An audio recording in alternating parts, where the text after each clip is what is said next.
Good day, class. Welcome to Understanding the Self or the General Education Course 1. The course deals with the nature of identity, as well as the factors and forces that affect the development and maintenance of personal identity. The directive to know oneself has inspired countless and varied ways to comply. Among the questions that everyone has had to grapple with at one time or other is, who am I? At no other period is this question asked more urgently than in adolescence, traditionally believed to be a time of vulnerability and great possibilities. Issues on self and identity are among the most critical for the young.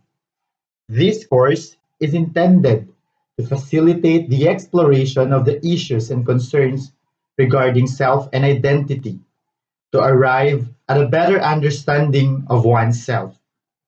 It strives to meet this goal by stressing the integration of the personal with the academic, contextualizing matters discussed in the classroom and the everyday experiences of students, making for better learning, generating a new appreciation for the learning process, and developing a more critical and reflective attitude while enabling you to manage and improve yourselves to attain a better quality of life. Class, when I'm giving introduction or an introduction to understanding the self subject, there are two common questions that my students are asking. The first is that, Sir, kapag po ba bagsak ako sa subject na 'to, hindi ko na naintindihan ang sarili ko? The answer is no. Second, Sir, maiintindihan ko po ba ang sarili ko pagkatapos ng subject na 'to? Again, the answer is no. Why? Generally because this subject will teach you skills to help you understand yourself. This subject will assist you to understand your experiences on a daily basis.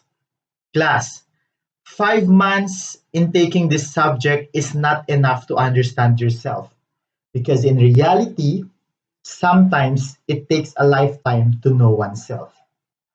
Okay?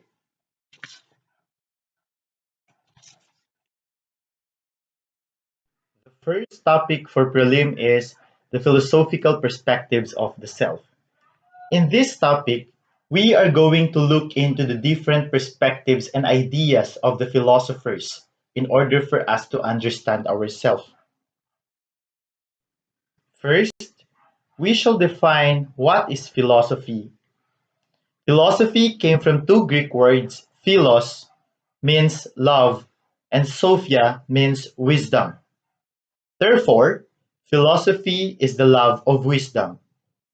While the comprehensive definition of philosophy is the study of the basic fundamental principles of life, knowledge, reality, existence, morality, human nature, through the use of logic and reason. There are three objectives of philosophy. First, it opens the mind of people. Philosophy, as the mother of all discipline, helps the individual to understand himself by looking into a different perspective, broadening the knowledge while opening the possibilities of acquiring new knowledge. Second, it does not provide ultimate answers despite the ultimate nature of philosophical ideas. Why? Because regardless of our effort in seeking the answers to our questions, when we arrived at an answer to our question, that is not yet the final or the ultimate answer to it. Why?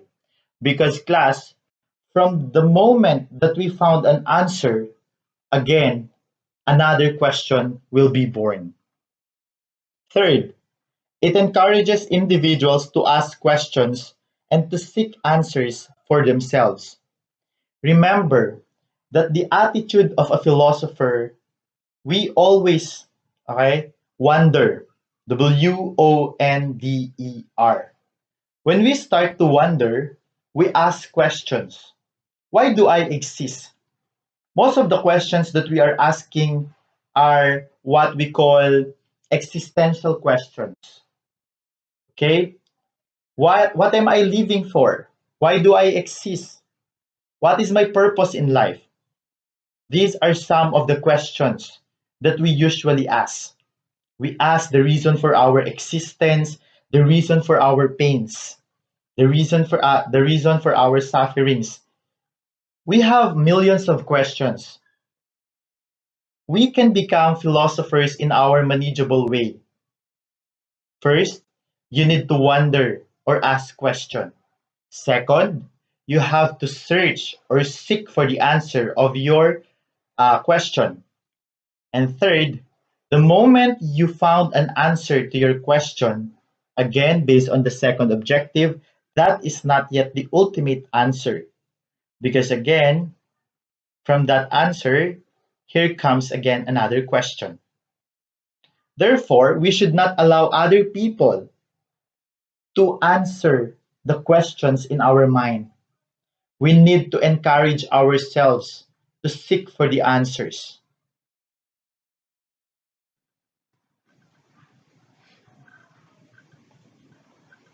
We shall now discuss the different philosophers and their ideas during the pre Socratic era.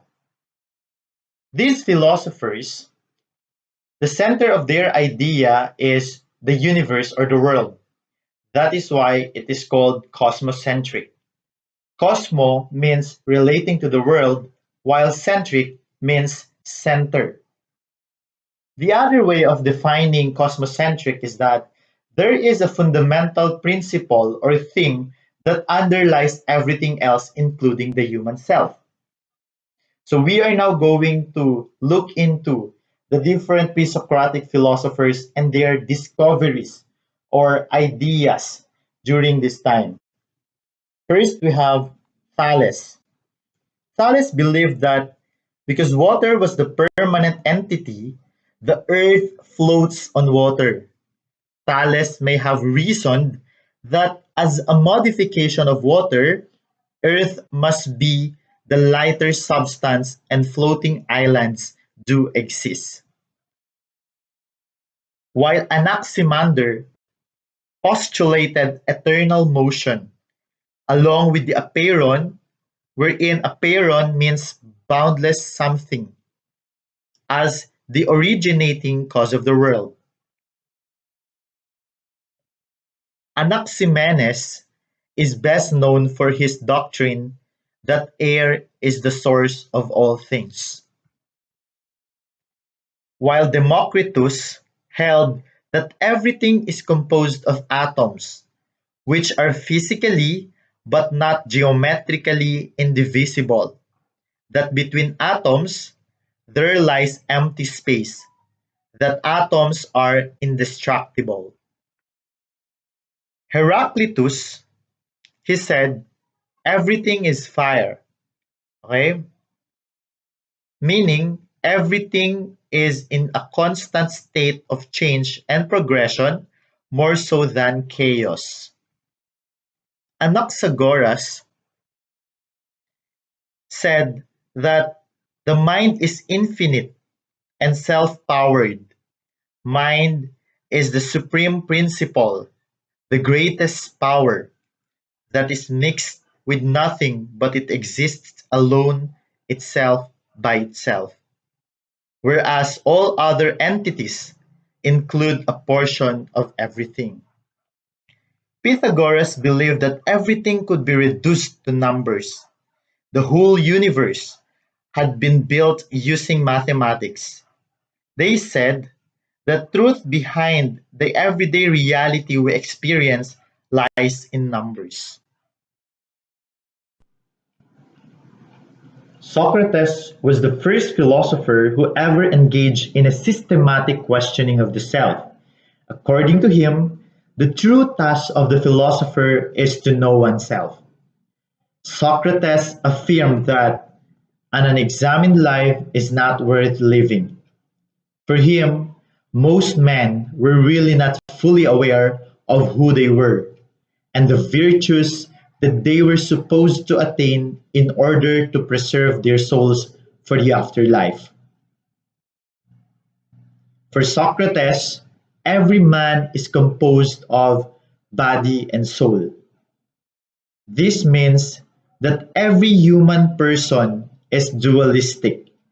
That is, he is composed of two important aspects of his personhood, the body and the soul, wherein he describes the body as imperfect and impermanent aspect, while the soul as perfect and permanent. Plato, the student of Socrates, basically took off from his master and supported the idea that man is a dual nature of body and soul. In addition to what Socrates earlier espoused, Plato added that there are three components of the soul, or we call it as three-part soul, the psyche, or the self. The first is the reason, or the rational soul, which is the divine essence that lets us think deeply, or wisdom. It is forged by reason and intellect, has to govern the affairs of the human person.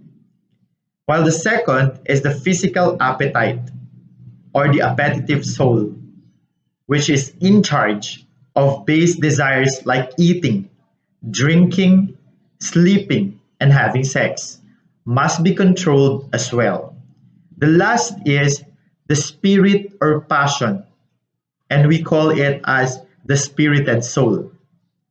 This is in charge of emotions or the basic emotions of the human person. According to Plato, there is a dynamic relationship with each other, in agreement or in conflict, but the responsibility of the reason is to restore harmony among the three. Saint Augustine said that the self strives to achieve union with God through faith and reason, which means that the body is bound to die on earth, and the soul is to anticipate living eternally in the realm of spiritual bliss in communion with God.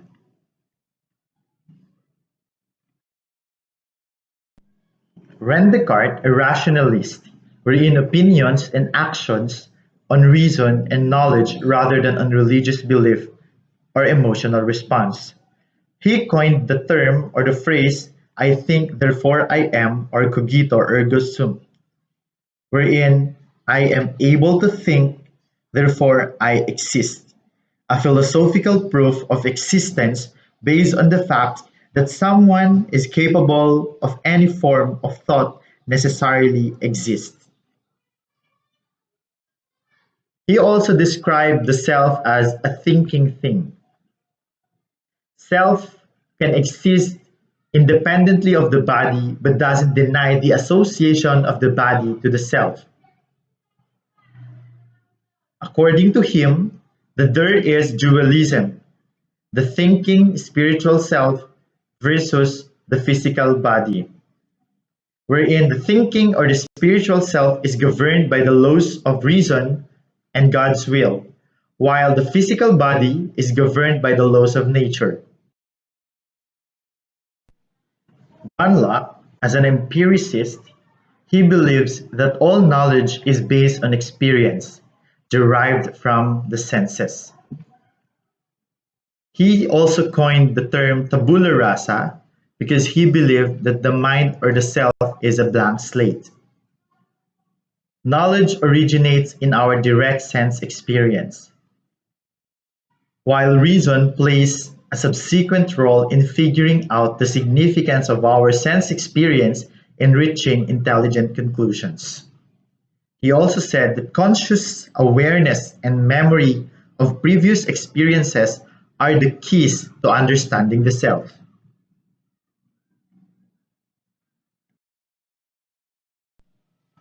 David Hume is an empiricist, skeptic, and nihilist. He argues that the self is nothing, or there is no self, but a bundle of impressions. If one tries to examine his experiences, he finds that they can all be categorized into two: the impressions and ideas, wherein impressions, the basic objects of our experience or sensation, they form the core of our thoughts. They are the products of our direct experience in the world, while ideas are copies of impressions and are thus not as lively and vivid as our impressions. Self, according to Hume, is simply a bundle or collection of different perceptions which succeeded each other with an inconceivable rapidity and are in a perpetual flux and movement.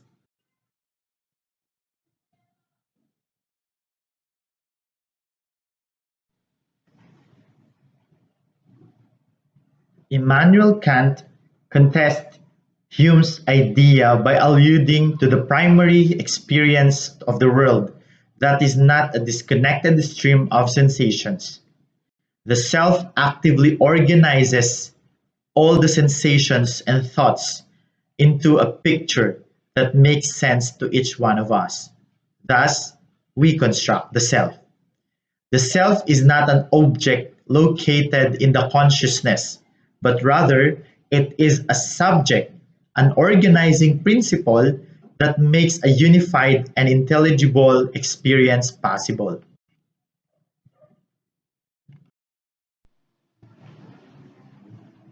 Sigmund Freud founded the psychoanalytic school of psychology.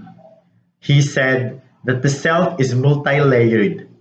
It consists of conscious, preconscious, and unconscious.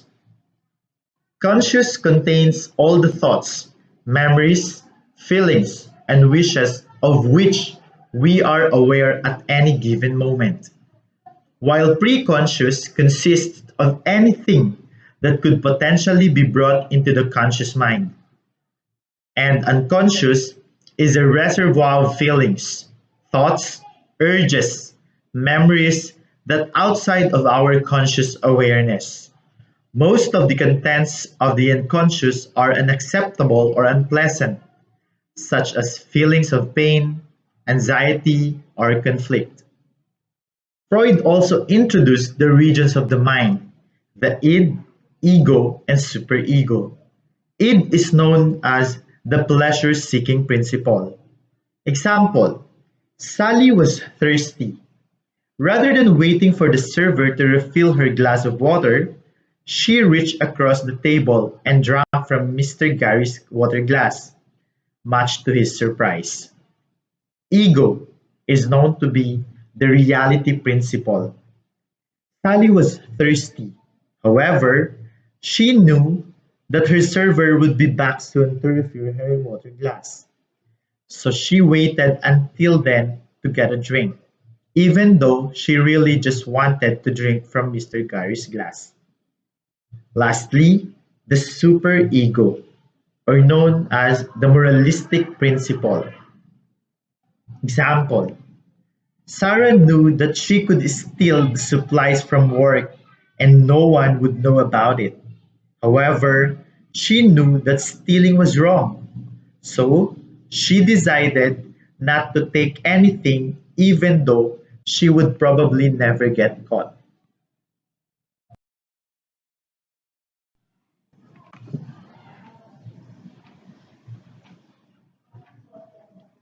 Paul Churchland tossed aside the concept of dualism and the brain and adhered to materialism, the belief that nothing but matter exists. If it cannot be recognized by the senses, then it is akin to a fairy tale. In his identity theory, the minds are identical to a particular brain state. Therefore, the mind or the self is the brain. Our mind and individuality is based upon unique neurological assemblies of one type of brain function.